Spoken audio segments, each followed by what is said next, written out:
자, 농사에서 밭을 가는 쟁기질은 매우 중요합니다.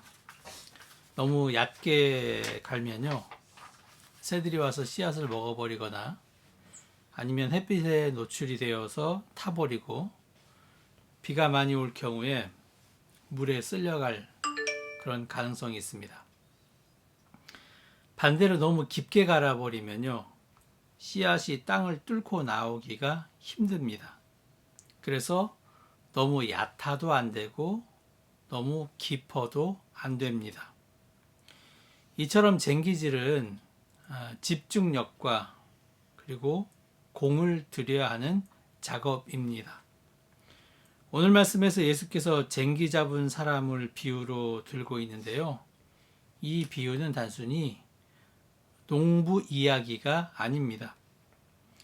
오히려 과거의 일, 두고 온 일에 대한 미련과 염려보다는 내가 해야 할 일, 특히 사명을 받은 사람이 무엇에 집중해야 하는지 그것을 말씀하고 있습니다. 오늘은 2020년 마지막 주일입니다. 한 해를 보내는 시간입니다. 이 시점에서 우리는 우리의 신앙을 점검해 보았으면 합니다. 하나님께서 우리에게 원하시는 모습이 무엇인지, 그리고 우리는 그런 기대에 부응했는지 한 해를 보내는 시간에 우리의 모습을 돌아보기 원합니다. 자, 누가복음 9장을 처음부터 보면요, 12 제자들이 나가 복음을 전하는데 귀신을 제어하고 병 고치는 능력을 받았고 또 이를 행했다고 기록하고 있습니다. 이를 본 사람들이요, 죽은 세례 요한이 살아났다, 또 어떤 사람들은 엘리야가 나왔다, 또 어떤 사람들은 옛 선지자 중에 한 명이 다시 돌아왔다 라고 할 정도로 큰 소동이 있었습니다. 어느 정도였냐 하면 분봉왕 헤롯이 당황할 정도로 그 온 동네가 완전히 발칵 뒤집혀지는 사건이 벌어진 것입니다. 54절에 보면 더 놀라운 말씀이 있는데요. 제자 야고보와 요한이 이를 보고 이르되 주여 우리가 불을 명하여 하늘로부터 내려 저들을 멸하라 하기를 원하시나이까, 이렇게 이야기하고 있습니다.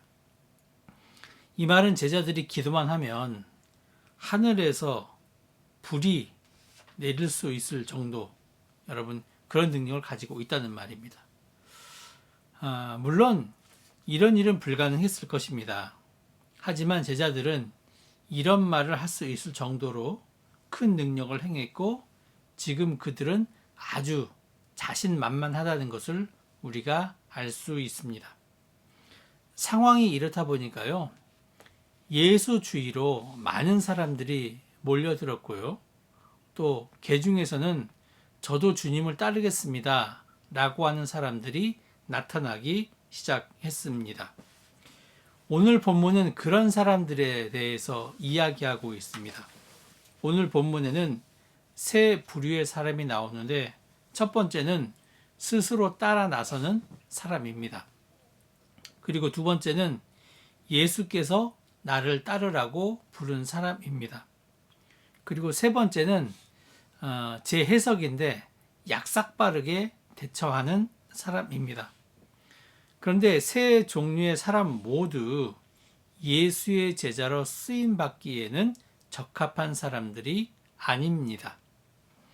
첫 번째 사람이 예수님께 나와서 어디로 가든지 저는 따라가겠습니다 라고 하지만요, 예수께서는 여우도 굴이 있고 공중에 새도 집이 있는데 인자는 머리 둘 곳이 없다, 이렇게 말씀하십니다.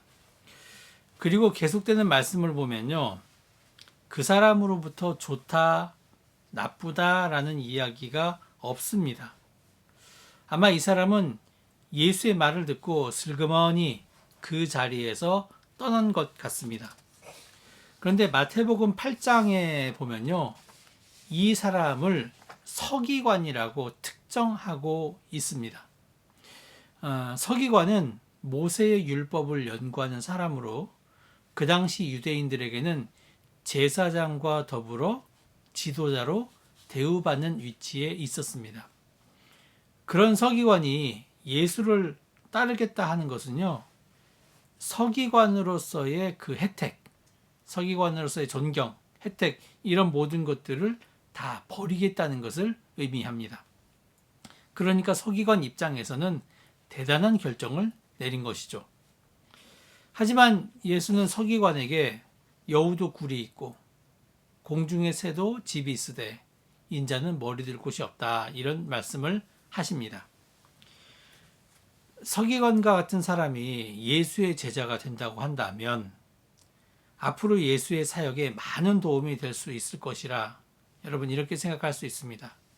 그래서 우리 입장에서 한편으로 생각하면 예수는 쌍수를 들어서 환영해야 하는데 왜 예수는 마치 따르고자 하는 것을 거부하는 것과 같은 말씀을 하시는 것일까요?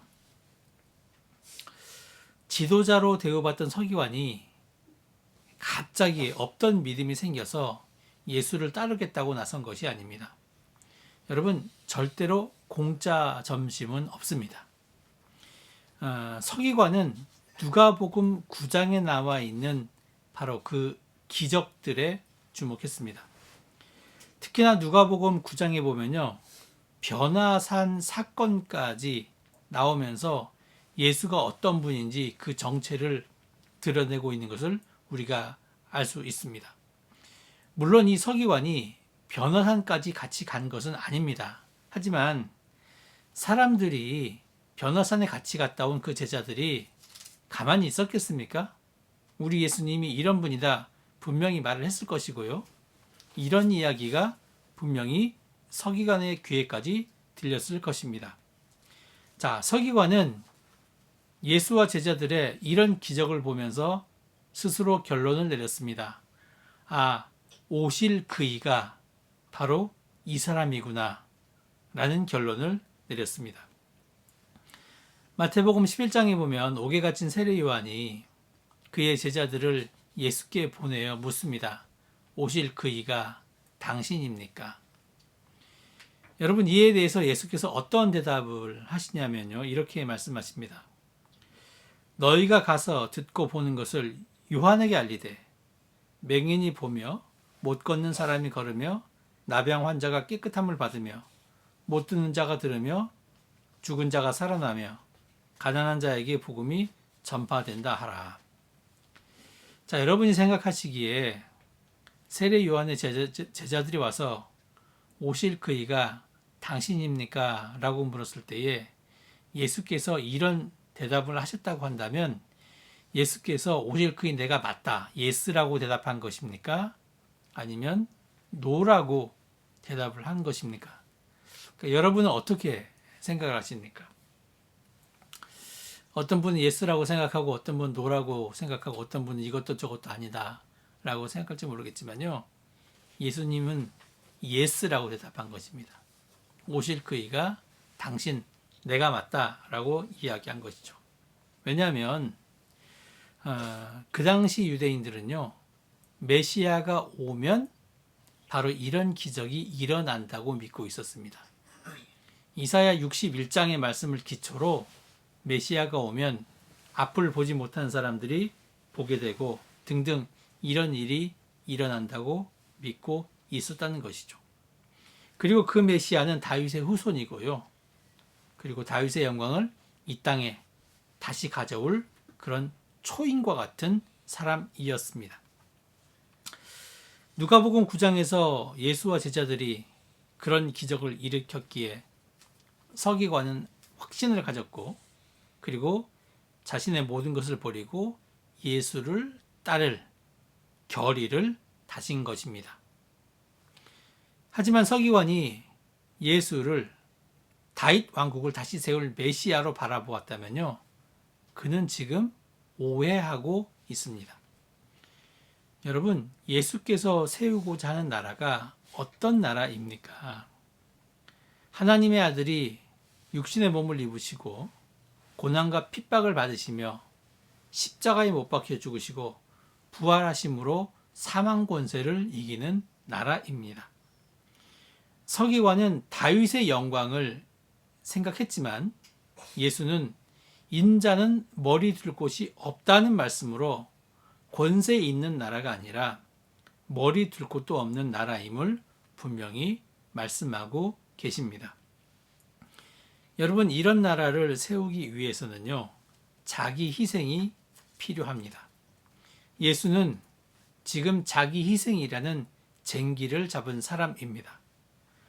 오늘 본문 앞에 말씀 51절에 보면 예수께서 승천하실 기약이 차감해 예루살렘을 향하여 올라가기로 굳게 결심하시고 라고 말씀하시는데, 이 말씀을 보면 예수는 십자가 지실 것을 단단히 결심하셨습니다.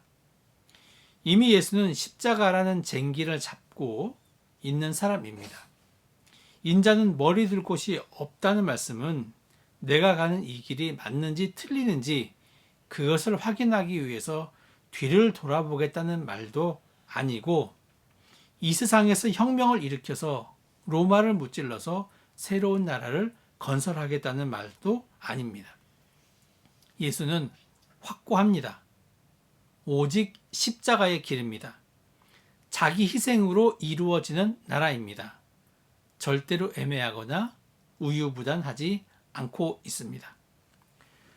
2마리 토끼를 쫓는 자는 1마리도 못 잡는다는 서양 격언을 기억해야 합니다.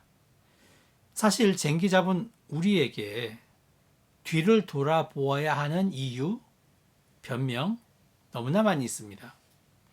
분명히 믿기는 믿고 충성하기는 하는데 지금은 아니라는 것이죠. 성령께서 우리에게 감동을 주실 때 곧바로 순종해서 실천해야 하는데 형편이 되면 하겠다. 나에게는 재능이 없다. 아이들은 좀 키워놓고 하겠다.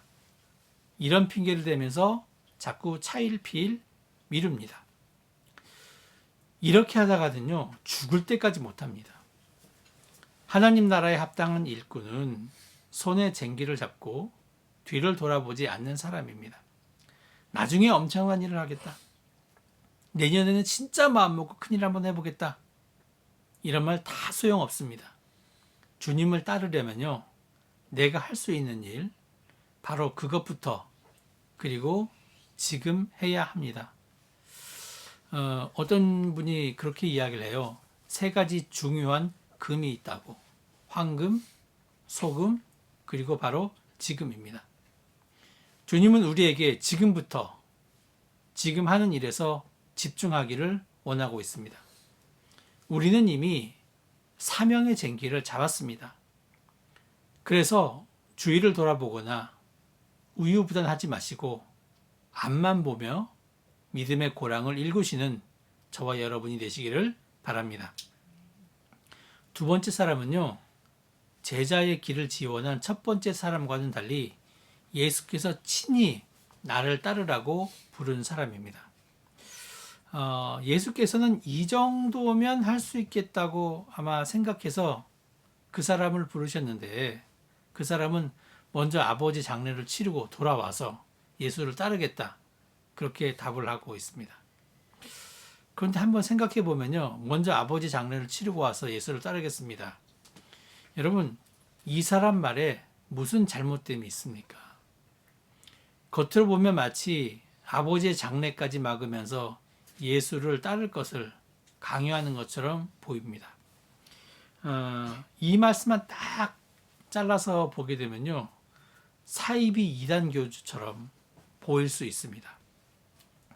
그런데 우리가 눈여겨보아야 할 것은요, 이 사람의 아버지가 그날 돌아가신 것이 아닙니다. 만약에 장례가 터졌다라고 하면 그 장례 중에 어디를 돌아다닙니까? 그 당시 유대 문헌을 보더라도요, 장례 치르는 것은 어떤 종교 행사보다 최우선에 두었습니다. 만약에 이분의 아버지가 위독하다 했다면 그때부터 집에 있었겠죠. 그런데 이 사람이 예수의 곁에 있다고 하는 것은 그 아버지가 위독하지도, 그리고 지금 장례가 나지도 않았다는 것을 의미한다는 것입니다. 결국 무엇입니까? 연세 많으신 부친이 있는데 이 세상 떠날 때까지 곁에 모시다가 돌아가시면 그때 따르겠다는 말입니다. 예수는 지금 하나님 나라를 위해서 필요하다고 말씀하시는데 이 사람은 먼저 세상 일부터 해결하고 그 다음에 하나님 나라에 헌신하겠다는 답을 한 것입니다. 또 다른 면으로 해석을 하면요. 예수 시대의 장례 풍습은 시신을 무덤에 안장하는 며칠간의 장례식으로 끝나는 것이 아니라 장례식을 치른 후 1년이 지나서 유골을 거두어 유골함으로 옮기는 기간 전체를 장례식 기간으로 삼는다고 합니다. 그러니까 이 사람은 먼저 아버지 장례를 치르고 오겠다고 허락해달라는 이 말은 지금 즉시 따르라는 예수의 부르심에 1년이라는 기간을 두고 정중히 거절하는 핑계에 불과합니다. 결국 이 사람은 부르심을 받은 처음부터 따를 준비가 안 되어 있는 사람입니다. 제가 이 말씀을 보면서 한번 우리 이민자들의 모습을 한번 보았습니다. 이민자들에게는요, 특성이 있어요. 일단은 긍정적인 면을 보면 교육 수준이 높죠. 그리고 다른 문화에 적응하는 속도가 굉장히 빠릅니다. 제가 볼 때 이민자들은 이민 경험이 없는 사람보다 적응이나 생활력 면에서 탁월한 능력을 발휘할 수 있는 장점이 있습니다. 거기다가 우리는 이중 언어까지 구사할 수 있습니다. 굉장히 큰 장점을 우리가 가지고 있다는 것이죠. 근데 제가 개인적으로 안타까워하는 것은 무엇이냐면 이런 능력이 있음에도 불구하고요. 무엇인가를 맡기면 주저한다는 거예요. 제가 큰 교회에 있으면서도 출석 교인이 600명이 넘는 교회에 있으면서도 연말이 되면요. 속장 한 명 세우는 게 왜 그렇게 힘든지 모르겠어요. 예. 그리고 청년들과 이제 제자 양육 한 1년, 2년 잘했어요. 나름대로 큐티가 생활화됐고 그리고 말씀이 생활화됐다고 생각합니다. 그러면서 이 청년들에게 한번 교사로 섬겨볼 생각이 없느냐라고 하면 왜 이렇게 다들 마음에 상처가 많은지 모르겠습니다. 다들 힘들고 어렵습니다. 다 그렇게 이야기하는 거예요. 그러니까 제가 보기엔 충분히 할 수 있는 자질들이 있거든요. 그런데 한 발 내딛기를 주저하는 모습을 여러분 볼 수 있다는 것입니다. 세상에 수많은 교회들이 있습니다. 여러분 수많은 교회가 왜 있을까요? 저는 그렇게 생각합니다. 만약에 하나님께서 우리 드림교회를 향한 어떤 뜻이 있어요. 근데 우리 드림교회가 그 하나님의 뜻에 동참하기를 주저해요. 그럼 저는 그런 생각이 듭니다. 하나님은 촛대를 다른 교회에 옮기시겠구나. 이런 생각이 듭니다. 마찬가지입니다, 여러분. 내가 안 한다고 하면요. 하나님께서는 다른 사람을 찾을 수밖에 없습니다. 그래서 우리는 지금 결단해야 합니다.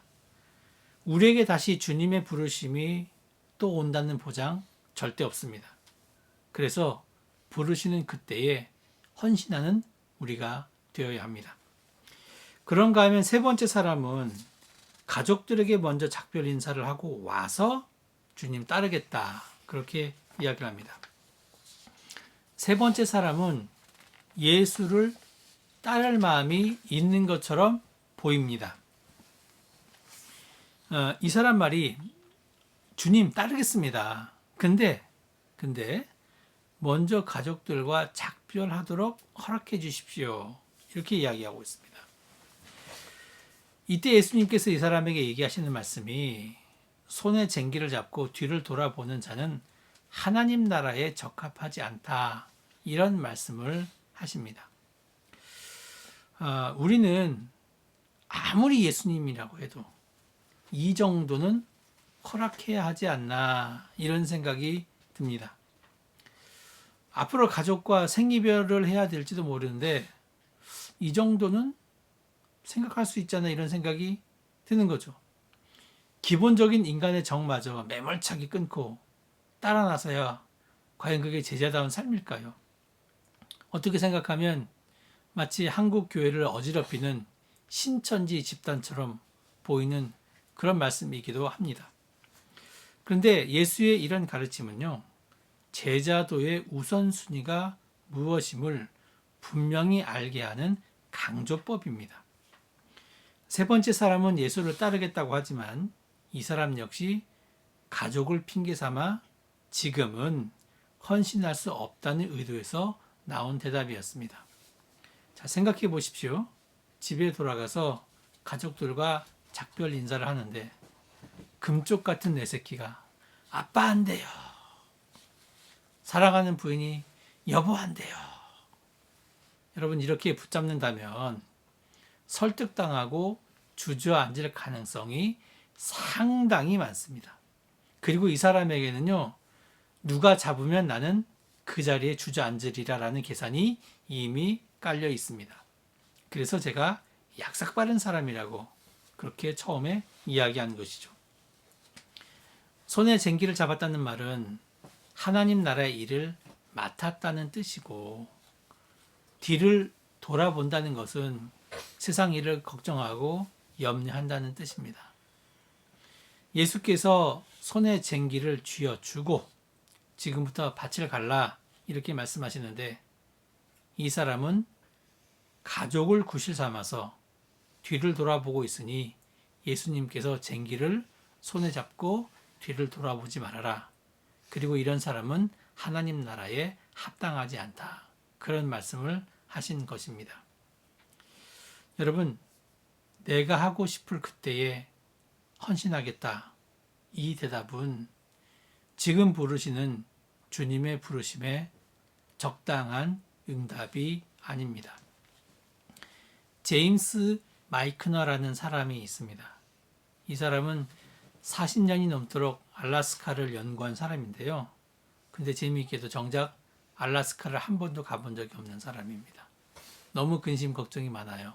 첫 번째, 추운 데서 내가 살 수 있을까? 얼어 죽지 않을까? 이런 생각이 들고요. 가면 고생하지 않을까? 내가 가면 우리 가족 누가 먹여 살리나? 이런 걱정, 근심이 많다 보니까 40년 넘도록 알라스카 한번 가보지 않은 알라스카 전문 학자가 되었습니다. 근데 나이 80이 되어서 심장 수술을 받게 된 거예요. 병원에 누워 있으면서 이런저런 생각을 하다가 이분이 내가 그래도 알라스카를 연구한 전문 학자인데 한 번도 그곳에 가본 적이 없으니 참 부끄러운 일이다. 그래서 병에서 회복되면 일단 알라스카를 한번 가보자 라는 마음을 먹습니다. 병에서 회복되었어요. 이 사람이 갑니다. 이제 에스키모족들과 같이 생활을 하고요. 연어 잡는 것도 같이 해보고 그리고 고래도 같이 한번 잡아보고 혹한의 추위에서도 견뎌보기도 했습니다. 얼어 죽지 않아요. 예, 얼어 죽지 않습니다. 그 사람들하고 잘 살았습니다. 그리고 그들과 살았던 생생한 체험 플러스 자기가 지금까지 연구했던 연구 실적을 더해서 알라스카에 관한 전문적인 서적을 드디어 출판하게 되었다고 합니다. 이 사람이 지난날 후회하면서 이런 이야기를 했다고 합니다. 내가 어째서 40년 전에는 이런 결단을 하지 못했던고. 그때 결단을 하고 알라스카에 왔었으면 훨씬 더 많은 체험을 하고 많은 것을 배웠을 텐데 이런 얘기를 했다고 합니다. 여러분 그렇습니다. 말로만 생각으로만 할 것이 아니라 지금 예수의 세계 제자의 길에 뛰어들어야 합니다. 머뭇머뭇하지 말고 발을 내딛어서 뛰어들어야 비로소 생생한 체험을 할 수 있습니다. 예수를 따르는 사람은요, 단순해야 합니다. 이것저것 따지고 너무 복잡하면 주님의 능력을 체험할 수 없습니다. 여러분, 예수의 제자가 되고자 하는 소원이 있으십니까? 주님께 쓰임받고자 하는 그런 사명자가 되기를 원하십니까? 그러면 아무 생각하지 마시고요. 지금 시작하십시오. 나중은 영원히 나중일 뿐입니다. 쟁기를 손에 잡고 뒤를 돌아보면 안 된다는 말씀은 한 해를 마무리하는 때에 더 나은 내일을 위해서 과거를 회고하고 정리하는 의미에서 뒤를 돌아보는 것을 금하는 말씀이 아니라 하나님 나라를 위해서 헌신하겠다는 사람이 세상 일과 근심, 염려에 마음을 뺏기지 말라는 뜻입니다. 지금 우리에게는요, 손에 쟁기가 들려 있습니다. 하나님 나라 밭에서 일하는 농부로서 내가 할 일은 맡겨진 사명을 완수하기까지 오직 앞만 바라보며 거칠고 험한 밭을 부드럽게 일구어서 그 밭에 복음의 씨앗을 뿌리는 일입니다. 내가 주님을 따르긴 하겠지만 그러나 먼저 여러분 이렇게 하면서 다른 일에 마음을 빼앗기는 농부는 되지 말기를 바랍니다. 올 2020년을 돌이켜 생각해 봅시다. 금년 한 해 동안 나는 어떤 사람으로 살아왔습니까? 누가복음 9장 51절에 예수께서는 이 땅에서의 사명을 마치고 아버지께로 가실 때가 가까이 왔음을 아시고 최후 사명을 완수하기 위해서 예루살렘을 향해서 올라가기로 굳게 결심하셨다. 그렇게 말씀하고 있습니다. 예수께서는 하나님의 뜻을 따라 예루살렘에서 십자가의 죽음으로 이 땅에 오신 사명을 이루셨습니다. 믿음의 신자는 바로 그런 자세로 각자에게 주어진 사명을 이루어가는 사람입니다. 주님을 따르는 제자는 주님의 부르심에 즉각 순종하여 주님께서 앞서가신 길을 따르는 사람입니다. 뒤를 돌아보지 않고 먼저 앞서 계신 주님을 바라고 따르면 됩니다.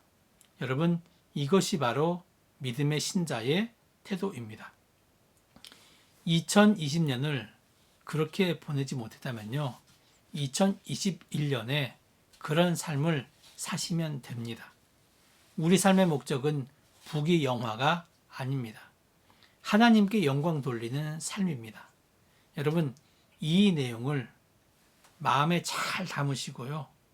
아무쪼록 2020년 남은 시간은 물론 새해에는 주님께 영광 돌리는 삶을 사시는 저와 여러분이 되시기를 간절히 축원합니다. 기도하겠습니다. 고맙고 감사하신 하나님, 감사를 드립니다. 하나님, 우리 손에 사명의 쟁기가 들려 있습니다. 하나님, 우리가 이 쟁기를 잡은 사람인데 뒤를 돌아보거나 주저하거나 낙심하지 않고 앞서가신 주님만 바라보면서 따르는 우리 모두가 되게 하여 주시옵소서. 예수님의 이름으로 기도합니다. 아멘.